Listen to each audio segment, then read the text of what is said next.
ಮಾನ್ಯ ಅಧ್ಯಕ್ಷರೇ, ನಾನು ಕೇಳಿದಂಥ ಪ್ರಶ್ನೆ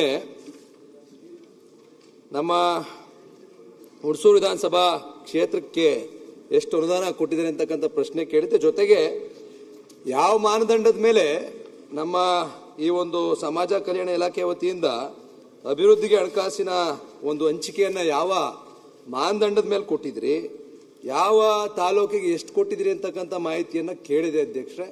ಕೊಟ್ಟಿಲ್ಲ ಅಧ್ಯಕ್ಷರೇ, ಬರೀ ನಮ್ಮ ಹುಣಸೂರು ತಾಲೂಕು ಕೊಟ್ಟಿದ್ದಾರೆ. ನಮ್ಮ ಹುಣಸೂರು ತಾಲೂಕ್ದು ಮಾನ್ಯ ಅಧ್ಯಕ್ಷರೇ, ಇವತ್ತು ಪ್ರಗತಿ ಕಾಲೋನಿಗೆ 2023-24 ₹1 ದುಡ್ಡು ಕೊಟ್ಟಿಲ್ಲ. 2024-25 1 ಕೋಟಿ ಕೊಟ್ಟಿದ್ದಾರೆ, 33 ಲಕ್ಷ ಬಿಡುಗಡೆ ಮಾಡಿದ್ದಾರೆ. ಜೊತೆಗೆ ಡಾಕ್ಟರ್ BR ಅಂಬೇಡ್ಕರ್ ಸಮುದಾಯ ಭವನ, ಬಾಬು ಜಗಜೀವನ ಭವನ ಇಷ್ಟು ಕೊಟ್ಟಿದ್ದೀವಿ ಅಂತ ಹೇಳ್ತಾರೆ ಅಧ್ಯಕ್ಷರೇ. ಆದರೆ ನಾನು ಕಳೆದ ಬಾರಿ ಚುಕ್ಕೆ ಗುರುತು ಇಲ್ಲದ ಪ್ರಶ್ನೆ ಕೇಳಿದೆ ಅಧ್ಯಕ್ಷರೇ, 20/8/2025 ಕಳೆದ ಅಧಿವೇಶನದಲ್ಲಿ. ಆಗ ಮಾನ್ಯ ಸಚಿವರು ನನಗೆ ಯಾವ್ಯಾವ ವಿಧಾನಸಭಾ ಕ್ಷೇತ್ರ, ನಮ್ಮ ಜಿಲ್ಲೆಯ ಯಾವ್ಯಾವ ವಿಧಾನಸಭಾ ಕ್ಷೇತ್ರಕ್ಕೆ ಎಷ್ಟೆಷ್ಟು ಕೊಟ್ಟಿದ್ದಾರೆ ಅಂತಕ್ಕಂಥ ಮಾಹಿತಿಯನ್ನು ಕೊಟ್ಟಿದ್ದಾರೆ ಅಧ್ಯಕ್ಷರೇ. ನಾನು ಯಾಕೆ ಈ ತಾರತಮ್ಯ ಅಂತ ಕೇಳ್ತಾ ಇದ್ದೀನಿ ಮಾನ್ಯ ಅಧ್ಯಕ್ಷರೇ, ನಿಮ್ಮ ಮುಖಾಂತರ ಮಾನ್ಯ ಸಚಿವರಲ್ಲಿ. ಇಲ್ಲಿ ಪಿರಿಯಾಪಟ್ಟಣಕ್ಕೆ 9,65,00,000 ಕೊಟ್ಟಿದ್ದಾರೆ ಅಧ್ಯಕ್ಷರೇ. ಕೃಷ್ಣರಾಜನಗರಕ್ಕೆ 7 ಕೋಟಿ ಕೊಟ್ಟಿದ್ದಾರೆ. SD ಕೋಟೆಗೆ 8,45,00,000 ಕೊಟ್ಟಿದ್ದಾರೆ. ನಂಜನಗೂಡಿಗೆ 7 ಕೋಟಿ ಕೊಟ್ಟಿದ್ದಾರೆ. ಚಾಮುಂಡೇಶ್ವರಿ ವಿಧಾನಸಭಾ ಕ್ಷೇತ್ರಕ್ಕೆ 3,5 ಕೋಟಿ ಕೊಟ್ಟಿದ್ದಾರೆ. ವರ್ಣ ವಿಧಾನಸಭಾ ಕ್ಷೇತ್ರಕ್ಕೆ 14,15 ಕೋಟಿ ಕೊಟ್ಟಿದ್ದಾರೆ. ಟಿ ನರಸೀಪುರಕ್ಕೆ 8,85,00,000 ಕೊಟ್ಟಿದ್ದಾರೆ. ಚಾಮರಾಜ ಕ್ಷೇತ್ರಕ್ಕೆ 5 ಕೋಟಿ ಕೊಟ್ಟಿದ್ದಾರೆ. ನರಸಿಂಹರಾಜ ಕ್ಷೇತ್ರಕ್ಕೆ 4 ಕೋಟಿ ಕೊಟ್ಟಿದ್ದಾರೆ ಅಧ್ಯಕ್ಷರೇ. ಹುಣಸೂರು ವಿಧಾನಸಭಾ ಕ್ಷೇತ್ರಕ್ಕೆ ಕೊಟ್ಟಿರ್ತಕ್ಕಂಥದ್ದು 1 ಕೋಟಿ. ಕೃಷ್ಣರಾಜ ಕ್ಷೇತ್ರಕ್ಕೆ ಕೊಟ್ಟಿರ್ತಕ್ಕಂಥದ್ದು 1 ಕೋಟಿ. ಇರ್ತಕ್ಕಂಥ 11 ವಿಧಾನಸಭಾ ಕ್ಷೇತ್ರಗಳ ಪೈಕಿ ಒಟ್ಟಾರೆ ಕೊಟ್ಟಿರ್ತಕ್ಕಂಥದ್ದು 70 ಕೋಟಿ ಅನುದಾನ. ಹುಣಸೂರಿಗೆ ಕೊಟ್ಟಿರ್ತಕ್ಕಂಥದ್ದು 1 ಕೋಟಿ, ಕೃಷ್ಣರಾಜ ಕ್ಷೇತ್ರಕ್ಕೆ ಕೊಟ್ಟಿರ್ತಕ್ಕಂಥದ್ದು 1 ಕೋಟಿ. ನನಗೆ ಗೊತ್ತಿಲ್ಲ ಅಧ್ಯಕ್ಷ ಯಾಕೆ ಈ ತಾರತಮ್ಯ ಮಾಡ್ತಾ ಇದ್ದಾರೆ ಅಂತಕ್ಕಂಥದ್ದು. ಅಧ್ಯಕ್ಷ ಒಂದೇ ನಿಮಿಷ ಅಧ್ಯಕ್ಷ, ಮುಗಿಸ್ಬಿಡ್ತೀನಿ ಅಧ್ಯಕ್ಷರೇ. ಇದರಲ್ಲಿ 70 ಕೋಟಿ ಅನುದಾನವನ್ನ ಪ್ರಗತಿ ಕಾನೂನಿನ ಅಭಿವೃದ್ಧಿಗೆ ಕೊಟ್ಟಿರ್ತಕ್ಕಂಥದ್ದು. ಇದು ಕಳೆದ ಅಧಿವೇಶನದಲ್ಲಿ ನನಗೆ ಉತ್ತರ ಕೊಟ್ಟಿರ್ತಕ್ಕ, ಈ ಅಧಿವೇಶನದಲ್ಲಿ ಕೊಟ್ಟಿಲ್ಲ ಅದು ಉತ್ತರ. ಕಳೆದ ಅಧಿವೇಶನದಲ್ಲಿ 70 ಕೋಟಿ ಅನುದಾನವನ್ನ ಕೊಟ್ಟಿದೆ. ಅದ್ರಲ್ಲಿ 1 ಕೋಟಿ ಅದರೊಳಗೆ ಬಿಡುಗಡೆ ಆಗಿರ್ತಕ್ಕಂಥದ್ದು 33 ಲಕ್ಷ. ನನ್ನ ವಿಧಾನಸಭಾ ಕ್ಷೇತ್ರದಲ್ಲಿ ಅಧ್ಯಕ್ಷರೇ 70% ಅಲ್ಪಸಂಖ್ಯಾತರು, ಹಿಂದುಳಿದ ವರ್ಗದವರು, ಪರಿಶಿಷ್ಟ ಜಾತಿ, ಪರಿಶಿಷ್ಟ ಪಂಗಡದವರು ವಾಸ ಮಾಡ್ತಾ ಇರ್ತಕ್ಕಂಥದ್ದು ಅಧ್ಯಕ್ಷರೇ. ಯಾವ ಮಾನದಂಡದ ಮೇಲೆ ಈ ಒಂದು ಅನುದಾನದ ಹಂಚಿಕೆ ಮಾಡಿದ್ರು ಅನ್ನೋದಕ್ಕೂ ಅದಕ್ಕೂ ಉತ್ತರ ಕೊಟ್ಟಿಲ್ಲ ಅಧ್ಯಕ್ಷರೇ. ಇವತ್ತು ನಮ್ಮಲ್ಲಿರ್ತಕ್ಕಂಥ 300 ಹಳ್ಳಿಗಳಿಗೂ ಅಧಿಕ ಹಳ್ಳಿಗಳಲ್ಲಿ, 200ಕ್ಕೂ ಅಧಿಕ ಹಳ್ಳಿಗಳಲ್ಲಿ ಇವತ್ತು ಪರಿಶಿಷ್ಟ ಜಾತಿ ಜನಾಂಗದ ಜನರು ವಾಸವನ್ನ ಮಾಡ್ತಾ ಇದ್ದಾರೆ. 33 ಲಕ್ಷ ಪರಿಶಿಷ್ಟ ಜಾತಿ ಅಭಿವೃದ್ಧಿ ಪ್ರಗತಿ ಕಾಲೋನಿಗೆ 33 ಲಕ್ಷ ಅನುದಾನ ಅಷ್ಟೇ ಬಿಡುಗಡೆ ಆಗಿರ್ತಕ್ಕಂಥದ್ದು. 200 ಹಳ್ಳಿಗಳಿಗೆ ನಾವು ಕೊಡಬೇಕು ಅಂತ ಅಧ್ಯಕ್ಷರೇ 15,000 ರೂಪಾಯಿ ಕೊಡ್ಬೋದು. ಒಂದೊಂದು ಹಳ್ಳಿಗೆ 15,000. 1 ಮೀಟರ್ ಚರಂಡಿ ಇವತ್ತು 2 ಮೀಟರ್ ಚರಂಡಿ ಮಾಡ್ಬೋದು, ನನಗೆ ಗೊತ್ತಿಲ್ಲ ಅಧ್ಯಕ್ಷರೇ. ಇವತ್ತು 33 ಲಕ್ಷ, 1 ಕೋಟಿ. ಈ 11 ವಿಧಾನಸಭಾ ಕ್ಷೇತ್ರಕ್ಕೆ 70 ಕೋಟಿ ಕೊಟ್ಬಿಟ್ಟು ಮುಂದುವರೆದ ಅಧ್ಯಕ್ಷರೇ. ಇನ್ನು ಇಲ್ಲಿ ನನಗನ್ಸುತ್ತೆ ಬಹುಶಃ ನಮ್ಮ ಹುಣಸೂರು ತಾಲೂಕಿನ ಪರಿಶಿಷ್ಟ ಪಂಗಡದಂತೂ ₹1 ದುಡ್ಡಿಲ್ಲ ಬಿಡಿ. ನಮ್ಮಲ್ಲಿ 20% ಪರಿಶಿಷ್ಟ ಜಾತಿ ಜನಾಂಗದವ್ರು ವಾಸ ಮಾಡ್ತಾ ಇರ್ತಕ್ಕಂಥದ್ದು, 15% ಪರಿಶಿಷ್ಟ ಪಂಗಡದವ್ರು ವಾಸ ಮಾಡ್ತಾ ಇರ್ತಕ್ಕಂಥದ್ದು. ಪರಿಶಿಷ್ಟ ಪಂಗಡಕ್ಕಂತೂ ₹1 ಕೊಟ್ಟಿಲ್ಲ. ಪರಿಶಿಷ್ಟ ಜಾತಿಯವ್ರಿಗೆ 20% ಒಟ್ಟಾರೆ ಜನಸಂಖ್ಯೆಯಲ್ಲಿ ಪ್ರಶ್ನೆ ಅದೇ ಅಧ್ಯಕ್ಷ, ಅನುದಾನ ತಾರತಮ್ಯ ಯಾಕೆ? ಜಿಲ್ಲೆಯಲ್ಲಿ 70 ಕೋಟಿ ಬಂದಿದೆ, ನಿಮ್ಮಲ್ಲಿ 1 ಕೋಟಿ ಉತ್ತರ ಕೊಡ್ತಾರೆ. ಒಂದೇ ನಿಮಿಷ ಅಧ್ಯಕ್ಷ, ಕೃಷ್ಣಪ್ಪನವರಿಗೆ ಉತ್ತರ ಕೊಡ್ತಾರೆ. ಅವರು ಯಾವತ್ತು ಸಾಮಾಜಿಕ ನ್ಯಾಯದ ಬಗ್ಗೆ ಹೋರಾಟ ಮಾಡಿ ಬೆಳೆದು ಬಂದವರು, ಅವರು ಅನ್ಯಾಯ ಮಾಡ್ತಾರೆ. ಏನ್ ಅರ್ಥ? ಆಯ್ತು, ಉತ್ತರ ಕೊಡ್ಲಿಕ್ಕೆ ಬಿಡೋದು ಏನ್ ಮಾಡುದು? ಆಯ್ತು, ನಮ್ಮಲ್ಲೂ 50,000 ಜಾತಿಯರ ಅಧ್ಯಕ್ಷರೇ, 50 ಲಕ್ಷ. ಇಲ್ಲಿ ಹುಣಸೂರು ಕ್ಷೇತ್ರಕ್ಕೆ ಸಂಬಂಧಪಟ್ಟಂತೆ ಮಾನ್ಯ ಶಾಸಕರು ಪ್ರಶ್ನೆ ಕೇಳಿದ್ದಾರೆ. ಅದಕ್ಕೆ ನನ್ನಲ್ಲಿರೋ ಉತ್ತರನ ಲಭ್ಯ ಇರೋದನ್ನ ಮಾಡಲಿಕ್ಕೆ ಕೇಳಿದನ್ನ ವಿವರವಾಗಿ ಕೊಟ್ಟಿದ್ದೀನಿ.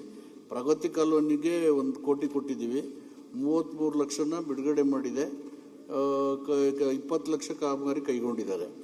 ಅಂಬೇಡ್ಕರ್ ಭವನ ಮತ್ತು ಬಾಬು ಜಗರ ಒಟ್ಟು 270 ಲಕ್ಷ ಕೊಟ್ಟಿದ್ದು, 67 ಲಕ್ಷ ಬಿಡುಗಡೆ ಮಾಡಿದ್ದೀವಿ. 9 ಕಾಮಗಾರಿ ತಗೊಂಡಿದ್ದಾರೆ, 7 ಪ್ರಗತಿಯಲ್ಲಿದ್ದಾವೆ, ಇನ್ನೆರಡನ್ನು ಪ್ರಾರಂಭಿಸಬೇಕು.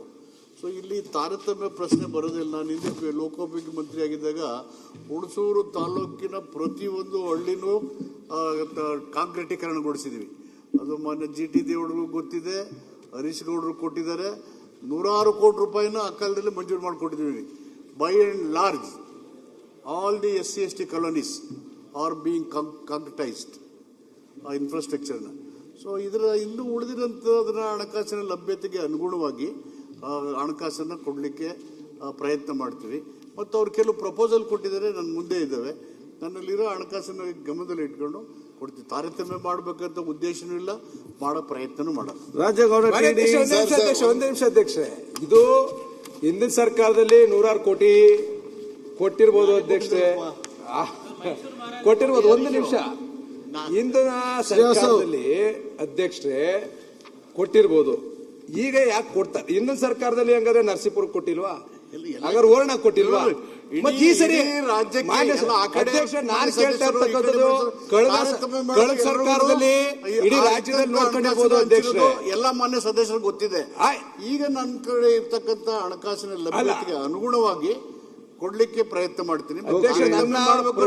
ಉದ್ದೇಶ ಎಂದು ನನ್ನ ತಲೆನಲ್ಲಿ ಆತರ ಮಾಡ್ಬೇಕಂತ ನನ್ನ ಪ್ರಶ್ನೆ ಇಷ್ಟೇ ಅಧ್ಯಕ್ಷ, ಕಳೆದ ಸರ್ಕಾರದಲ್ಲಿ ಇಟ್ಕೊಂಡೇ ಕೆಲಸ ಮಾಡ್ಬೇಕಲ್ಲ, ಕೊಟ್ಟಿರ್ಬೋದು. ಬೇರೆ ಕ್ಷೇತ್ರ ಅವ್ರಿಗೆ ಡಿಮಾಂಡ್ ಇರುತ್ತೆ, ಆದ್ರೆ ಕೇಳೋದೆಲ್ಲ ಮಾಡ್ಲಿಕ್ಕೆ ಆಗೋದಿಲ್ಲ. ಮುಗಿಸಿ. ಅಲ್ಲ ಅಧ್ಯಕ್ಷ, ಸಭಾಧ್ಯಕ್ಷರೇ, ಹಿರಿಯ ಸಚಿವರು ಸಾಹೇಬ್ರು ಹೇಳ್ತಾರ ಲೋಕೋಪಯೋಗಿ ಇಲಾಖೆದಾಗ ಕೊಟ್ಟಿಲ್ಲ ಅಂತೇಳಿ. ಆಗ ಎಲ್ಲರಿಗೂ ಕೊಟ್ಟಿದ್ದೀರಿ, ನೀವು ನಮಗೂ ಕೊಟ್ಟಿದ್ದೀರಿ.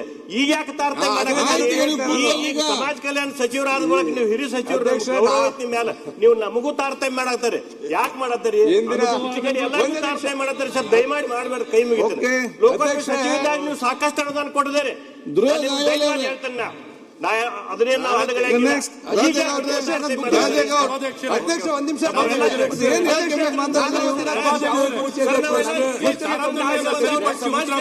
ಒಂದು ರೂಪಾಯಿ ಸಿಗಲಿ.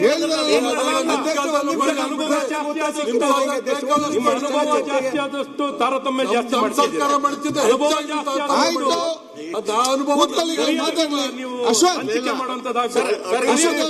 ಅಭಿವೃದ್ಧಿ ವಿಷಯದಲ್ಲಿ ತಾರತಮ್ಯ ಮಾಡಲ್ಲ.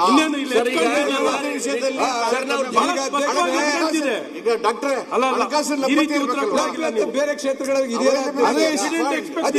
ಅದೇ ಹೇಳಿದ್ರೆ ಅಲೋಕೇಶನ್ ಅವೈಲಬಿಲಿಟಿ ಫಂಡ್ ಮೇಲೆ ಮಾಡ್ತೀವಿ. ಅಭಿವೃದ್ಧಿನಲ್ಲಿ ತಾರತಮ್ಯ ಮಾಡುವಂಥದ್ದು ನಮ್ಮ ಸರ್ಕಾರದ ಉದ್ದೇಶನೂ ಇಲ್ಲ, ಅದನ್ನ ಮಾಡೋದು ಇಲ್ಲ. ಅಧ್ಯಕ್ಷರೇ, ನಾನ್ ಕೇಳ್ತಾ ಇರೋದು ಮಾಡಿದ್ದಾರೆ ಅಂತಾನೆ ಮಾತಾಡ್ಲಿ ಒಂದಲ್ಲಿ ಅಲ್ಲ, ಈಗ ಬಹಳ ಸ್ಪಷ್ಟವಾಗಿ ಅಂಕಿ ಅಂಶದಲ್ಲಿ ಮೇಲ್ನೋಟು ಕೇಳ್ತಿಲ್ಲ ಸಭಾಧ್ಯಕ್ಷರೇ. ನಾವು ಸನ್ಮಾನ್ಯ ಮಹದೇವಪುರಲ್ಲಿ ಇದನ್ನು ಸರಿಪಡಿಸ್ಕೊಡಿ ಅಂತ ಅವರು ಪಾಪ ಬಯಸ್ತಿದ್ದಾರೆ. ಅದನ್ನು ಸರಿ ಮಾಡಿ ಈಗಲೇ ಹೇಳಿ ಅಶ್ಯೂರೆನ್ಸ್ ಕೊಡಿ ಅಂತ ನಾವು ಕೇಳ್ಕೊತೀವಿ. ಒಂದ್ ನಿಮಿಷ ಅಧ್ಯಕ್ಷ, ನಾನು ಹೇಳ್ತಕ್ಕಂಥದ್ದು ತಾರತಮ್ಯ ಅಂತ ಅಲ್ಲ. ನಾನು ಹೇಳ್ತಾ ಇರೋದು ಬೇರೆ ಬೇರೆ ಕ್ಷೇತ್ರಗಳಿಗೆ ಇಷ್ಟೊಂದು ಅನುದಾನ ಕೊಟ್ಟು ಇಂದಿನಲ್ಲಿ PWD ಸಚಿವರಾಗಿ ಈ ಕ್ಷೇತ್ರಗಳಿಗೂ ಸಾಕಷ್ಟು ಅನುದಾನ ಹೇಳ್ತಿದ್ರೆ ಆಗೋದಿಲ್ಲ. ಹೊಸದಲ್ಲ ಅಧ್ಯಕ್ಷ, ಇದೆ ಹೊಸದಲ್ಲ ಅಧ್ಯಕ್ಷ. ನೀವೇ ನಮಗೆ ತಾರತಮ್ಯ ಆಗಿದೆ ಅಂತ ಹೇಳಿದಿರಲ್ಲ ಅಧ್ಯಕ್ಷ. ಇಷ್ಟು ಅಲ್ಲ, ಕ್ಷೇತ್ರದ ಅನುದಾನದ ಲಭ್ಯತೆಗೆ ಅನುಗುಣವಾಗಿ ನಾವು ಹಂಚಿಕೆ ಮಾಡ್ತೀವಿ ಅಂತ ಹೇಳ್ತಾ ಇದ್ದಾರೆ. ಬೇರೆ ಬೇರೆ ಕ್ಷೇತ್ರಗಳಿಗೆ ಇಷ್ಟೊಂದು ಲಭ್ಯತೆ ಇರ್ಬೇಕಾದ್ರೆ ನಮ್ ಕ್ಷೇತ್ರಕ್ಕೆ ಬರೀ 1 ಕೋಟಿ ಹೇಳಿದ್ರೆ ಮುಂದುವರೆದು ಆಯ್ತು, ಅದ್ ಬಿಡಿ. ಇನ್ ಮುಂದುವರೆದು ಡಾಕ್ಟರ್ BR ಜಾಸ್ತಿ ಕೊಟ್ಟಿದ್ದೀನಿ. ಅಯ್ಯೋ, ಎಷ್ಟು ಕೊಟ್ಟಿದ್ದೀರಿ ಅಂತ. ಡಾಕ್ಟರ್ BR ಅಂಬೇಡ್ಕರ್ ಭವನ ಇವತ್ತು 2,50,00,000 ದುಡ್ಡು ಕೊಟ್ಟು 2023-24ನೇ ಸಾಲಲ್ಲಿ ಕೊಟ್ಬಿಟ್ಟು 62.5 ಲಕ್ಷ ರಿಲೀಸ್ ಮಾಡಿದ್ದಾರೆ ಅಧ್ಯಕ್ಷರೇ. 62.5 ಲಕ್ಷ ರಿಲೀಸ್ ಮಾಡಿ ಈಗಾಗಲೇ 2 ವರ್ಷ ಆಯ್ತು. ಯುಸಿ ಬರ್ಬೇಕು, ಬಂದಿದೆ. ಯುಸಿ ಬಿಟ್ರೆ ಉಳಿದದ್ದು ಎಲ್ಲ ಯುಸಿ ಕೊಟ್ಟರೆ ಉಳಿದದ್ದು ಕೊಡ್ತೀರಿ ಬಿಡಿ. ಯುಸಿ ಕೊಟ್ಟು 1 ವರ್ಷ ಆಗಿದೆ ಅಧ್ಯಕ್ಷ. ಮನವಿ ಮಾಡ್ತೀನಿ, ಸ್ಯಾಂಕ್ಷನ್ ಆಗಿದೆ ಅದನ್ನ ವಿತ್ಡ್ರಾ ಮಾಡಕ್ ಕೊಡ್ತೀರಿ. ಯುಸಿ ಬಂದ ತಕ್ಷಣ ಈಗಾಗಲೇ ಫೌಂಡೇಶನ್ ಹಾಕಿ ಕಬ್ಬಣ ಕಟ್ಟಿ ಒಂದ್ ನಿಮಿಷ ರಿಲೀಸ್ ಮಾಡ್ತೀವಿ. ಇದಕ್ಕೆ ಮುಂದುವರೆದು ಡಾಕ್ಟರ್ ಬಾಬು ಜಗಜೀವನ್ ರಾಮ್ ಸಮುದಾಯ ಭವನ 2011ರಲ್ಲಿ ಪ್ರಾರಂಭ ಆಗಿರ್ತಕ್ಕಂಥದ್ದು. 2011ರಲ್ಲಿ ಇವತ್ತು 16 ವರ್ಷ ಆಗಿದೆ, ಇನ್ನೂ ಉದ್ಘಾಟನೆ ಆಗಿಲ್ಲ. ನಾನು ಒಂದೇ ನಿಮಿಷ ಅಧ್ಯಕ್ಷ, ಕಂಪ್ಲೀಟ್ ಮಾಡಕ್ ಬಿಟ್ಬಿಡಿ, ಮುಗಿಸ್ಬಿಡ್ತೀನಿ. ಒಂದು ಪಾಯಿಂಟ್ ಅಲ್ಲ ಅಧ್ಯಕ್ಷ, ಇದು 3-6 ಪಾಯಿಂಟ್. ಇವತ್ತು ಬಾಬು ಜಗಜೀವನ್ ಭವನ 2011ರಲ್ಲಿ ಪ್ರಾರಂಭ ಆಗಿದ್ದು, ಇನ್ನೂ ಓಪನ್ ಆಗಿಲ್ಲ.